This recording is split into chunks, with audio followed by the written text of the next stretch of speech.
All right, kia ora everybody. Welcome to another episode of Ngahere Talks. It's pretty choice today to have the Minister himself, Peeni Henare. Welcome to our show today. Haere mai, welcome. Kia ora, thank you. Thank you to the whānau. Oh, sure.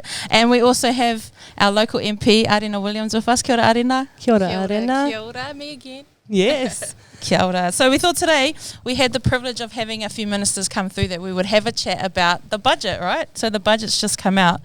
I thought, first of all, to start off, I purposely didn't look into anything on the budget before this kōrero because I just wanted to have it fresh. But I also thought, majority of South Aucklanders, I feel, would be the same.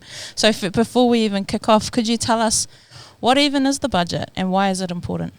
Well, I remember when I was growing up, when you said budget, it usually meant, stink. Yeah. Budget. Those chocolate chip biscuits, budget. Those were yum. So, they are the best chocolate chip biscuits, actually. Anyway, so the budget is every year the government announces its budget, usually in May. And what the budget does is it sets out the government's new spending for the next year, 2 year, 3 year, 4 year. And it gives the country a signal as to what are our priorities at the moment, where we might look towards heading into the future and what kind of opportunities and what kind of investments we need to make sure that our country gets what it needs, is able to achieve what we aspire to. But to be fair, there have been budgets in the past that deliver for some, don't deliver for others, deliver for, certain people or certain classes or certain industries, but often, forget about sort of the bigger picture. And, we all know, when I grew up over by the Homai shops in Manurewa, South Auckland was one of those places that constantly missed out on a budget. So that's sort of the gist of it. It's an annual thing, announces spending, and we've got some good news from this one. Yeah, choice. So how does it actually affect our whānau, the budget? So it affects whānau in a whole heap of different ways. So, for example, in this year's budget, we lifted benefit rates considerably. So naturally, for all of our whānau who are on benefits, that's a good thing for them. Yeah. In other budgets, what we've done is we've invested into places like emergency housing and to make sure that for our whānau who have no homes and find themselves, doing it a bit rough, we can come in and support them. In other ones, it's around health.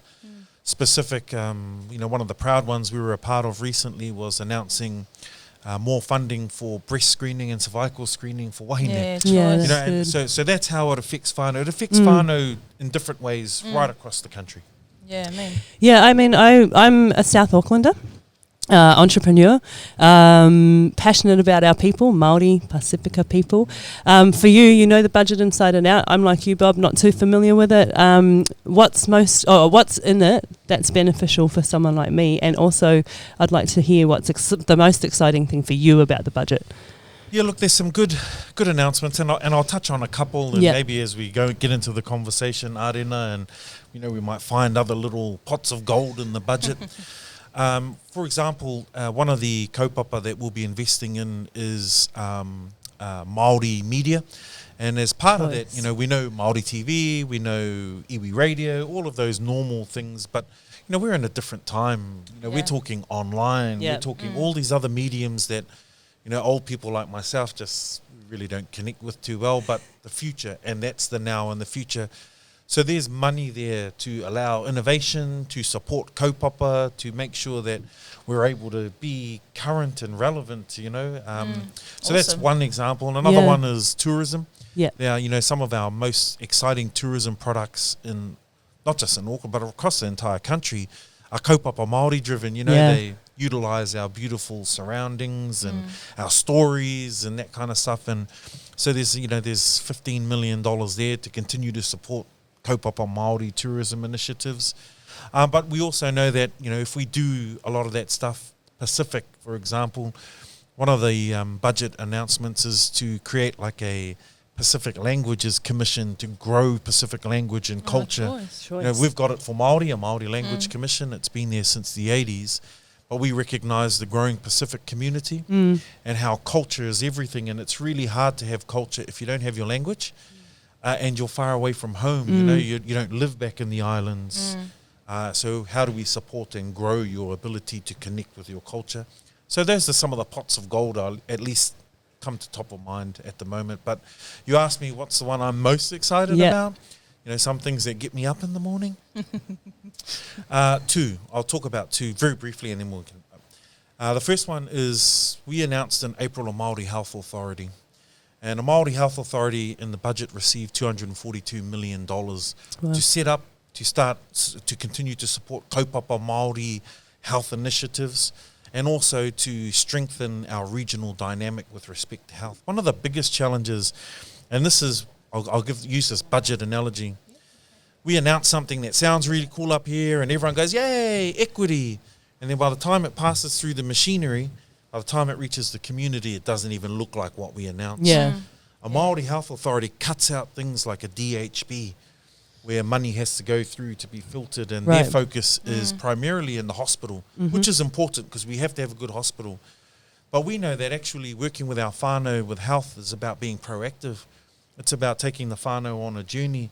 You know, I'd rather we work with whānau to have healthy lifestyles instead of building more dialysis units to make sure people can, you know, have dialysis with diabetes. So we can be more front loading, if you like. Yeah. That's the first cope of. The second one is housing.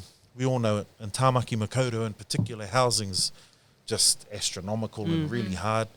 The Māori budget for housing is $730 million, which sounds like heaps, and it'll still unlock a lot of potential for our whānau. So 7 houses in Auckland. Yeah, but that's exactly to the point, right? But we can do a whole heap of things like emergency housing we talked about. Yeah. We can also wrap around more support, literacy support to help whānau, because no one wants to rent.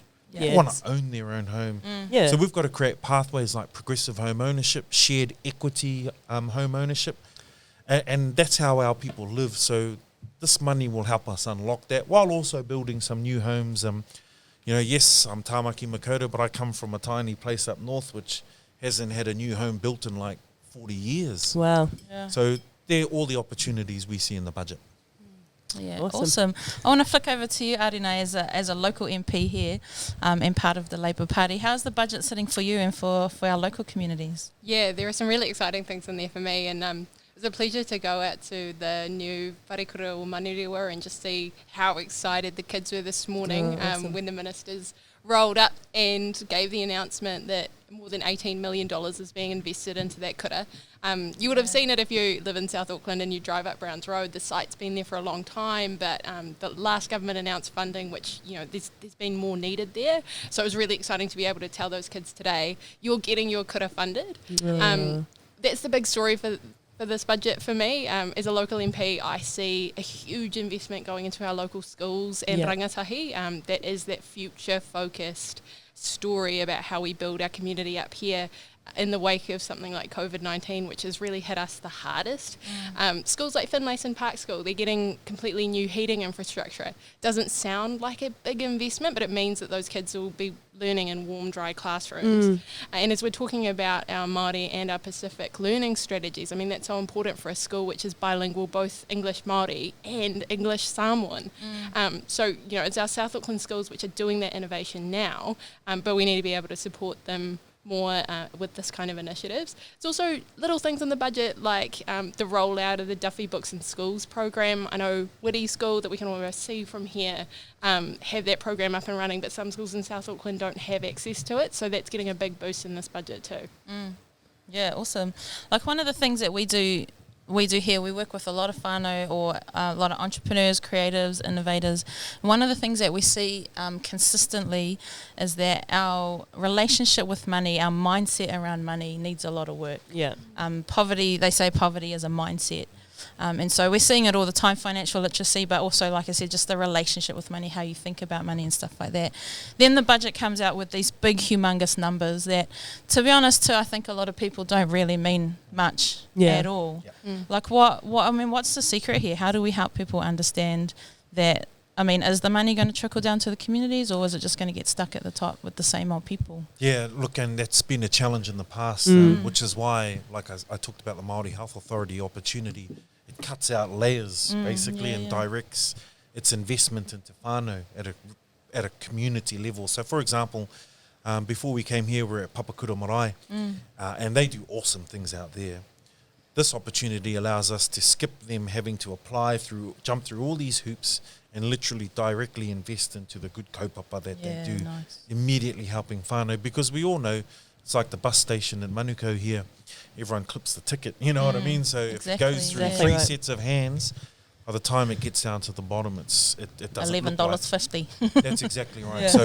So there's some structural thing we have to do, but to your point about how do we talk about money and how should we talk about money, and I think that's why these kinds of podcasts and what we did today, 5 hui around South Auckland, talking to our whānau face to face about how this could help them, or to the likes of yourselves, how does this unlock more potential for our whānau here in South Auckland, which is really important. And it's the old story, you can't beat the kind of kanohi to kanohi kind of interaction. 100%. So we've got a long way to go though to really lift and help our people out. Do you think like the Maori Health Authority is a start, Do you think, is there going to be more of that rolling out across other ministries? That's what I was going to ask. Is there more chance to cut out more of those middlemen or those extra hands that are taking out some of that? So our aspiration, when I say our, I say the government and with my tuahine ārena here, we can't look at health as just being health, diabetes and all those things that we know about.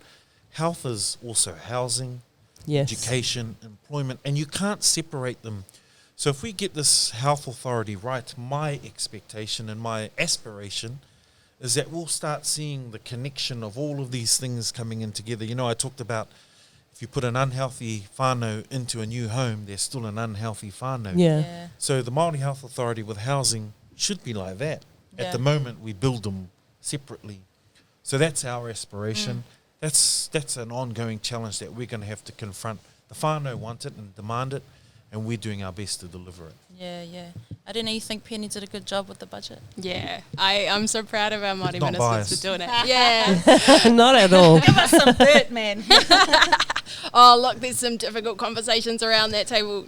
And there is with everyone, and there has to be, right? Exactly. Yeah. And coming at it as a local MP this time, I've really wanted to see the delivery for South Auckland. I mean, this has been going on for me for so much longer than since I've been elected as an MP. I've been campaigning for the Labour Party since I was 15. Wow. And I can look you in the eye and say that this is a budget which delivers for these people who need us most. When you knock on the door, I feel the responsibility of getting a Labour government elected, because under the other guys, our people go backwards. Yeah. Get it, girl. Oh, trust me, she got it. She smashed it. And look, you've had ministers come through here, but this is a team effort. When we talk with Ārena and our other colleagues, because the truth is we can't get into the communities like Ārena does and some of our other colleagues, so it's important to hear those real grassroots voices and views on the budget. Otherwise, like you say, it's just talking up here and it means nothing to anybody else. Who do you reckon missed out in this budget? That's a good question. That is a hard question. Thank you. Do you want me to stall for a little bit? Or sing a while? Must have really thought about that. Look, I think there's a bit of it in there for everybody, but I know that there are some sectors, for example, when we look towards our agricultural sector and, farming, for example, we're trying to encourage innovation there so that it's not the traditional farming. So we look after our taiao, our water, our whenua and all that sort of stuff. But I know some of them don't have a particularly supportive view of the budget. But I also know, for example, if you've got an orchard, what's happened in the past is we exploit workers from the Pacific Islands and other places to come here and fill those jobs, and we pay average money. We can't tolerate that anymore. So we can't support those kinds of schemes to see our people continually pressed down here. But, of course, they'll tell us that the fruit is rotting on the ground and they need people to pick it. Yeah. And if I could just add to that, I think that's a reductive view of this budget as well. Like, when you look at the funding for Jobs for Nature, say it's one of the many projects that this government is funding again. You're seeing a massive rollout of investment into young people getting into jobs which do affect and grow our agricultural industry. I was yesterday out visiting Te Whāngai Trust, which supports South Aucklanders. They're getting a boost, which is part of 72 new full-time jobs over the next 3 years for South Aucklanders who want to train up in in looking after our taiao. And these kids had been brought in by police. They were kids who had hit rock bottom in school and been booted out of more schools than they could count on one hand. But they were learning these jobs which connect them to their whenua and regenerate the forests, and dairy farming skills. So, there is this pipeline of work going on about making sure that sector is sustainable in the future. And so I wouldn't even accept that farmers are missing out here. Yeah, right. It's such a complex, process. How do you decide who gets what? It does go through a complex Do you process. fight? Yeah, you must. In the ring? To the death. There must be some Sometimes to real the death. strong conversations. Oh, look, it's process laden. So the process really starts in around October the year before, Right. and we jump through a whole heap of hoops. You've got to prove your case. Otherwise everyone will put their hand up for money. But you've got to be able to prove that what you're bidding for can be delivered. It'll make impact on people's lives and that kind of stuff. But ultimately, we go through a decision process through ministers, and it gets to the Minister of Finance, who at the end of the day makes the final call, and him and the Prime Minister, and then Cabinet does a bit of an agreement, and then he makes the big announcement. So it's hoha, really. It's a process. You don't want to hear about it. I love the fact that the process now under Labour has brought in this really strict criteria to think about well-being, not just about the economic impact of these budget bids, but how they're actually affecting human beings and enjoying their lives and living the lives that they want to live. Yeah, that's awesome. All right, last comments, I suppose. What would be your advice to the communities in South Auckland when it comes to what's ahead for them? Engage with us. Okay. If there are any questions, because people will have questions about what this budget What's means. your number? DM him on Amanda's Instagram. mum, she's got it. 0800 Arena. But no, Arena, myself and others around, Anahila, we're with Anahila and Papakura. Talk to us. Let us help people understand. But more importantly, as we look towards those in our communities who provide these essential services, talk to them too, because we talk to them pretty regularly to see how we can support their good kaupapa. If you need help, if you need to understand this stuff, just reach out and ask. Yeah, Awesome. Hey, thank you so much, Mr. Peeni Henare, for your time with us today. It was also shout out to Minister Jackson and Davis, who were here earlier. Hopefully they gave us a shout out on Te Karere. Yeah. And choice to have you with us too, Arena. Ngā mihi nui kia kōrua. Ngā mihi. Kia ora Ka tātou. kite.